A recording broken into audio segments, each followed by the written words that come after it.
Welcome to the Melius series of videos on the basics of FX. In this video, we will look at the pip and how and why we use it. A pip is short for percentage in point and is the reference for FX traders to communicate the difference in the price movement of a currency pair.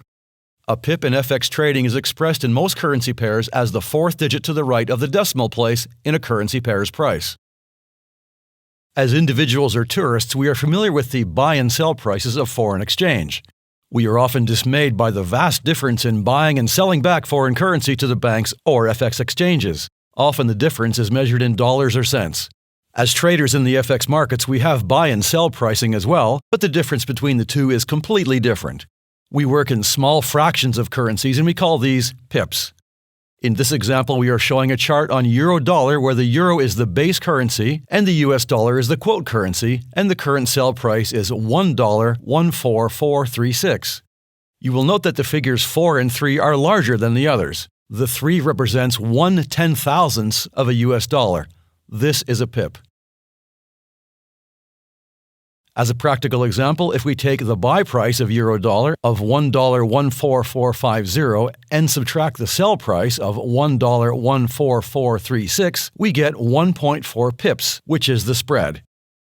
We will cover spread in another video.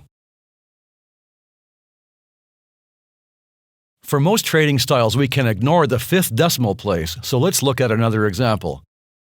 If we see the price of euro-dollar drop from $1.1440 down to $1.1340, we note that it has traveled 100 pips.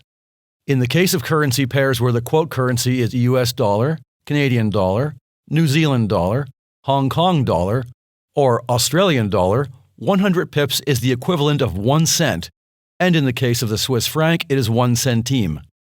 A pip with these currencies will always be 1/10,000th of the unit currency. But what about currencies where the figures are much larger, like the Japanese yen, where the current price is 108 yen to the dollar? Then we consider 1/100th of a yen to be 1 pip, with the two figures just to the right highlighted.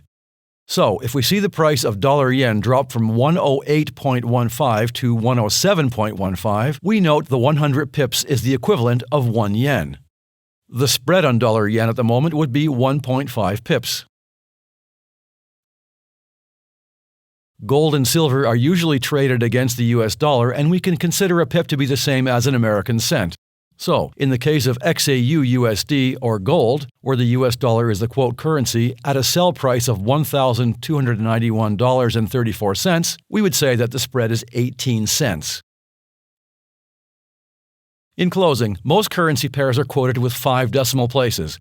Don't be confused by this. The pips live here. Most currency pairs have their pips in the 4th decimal place.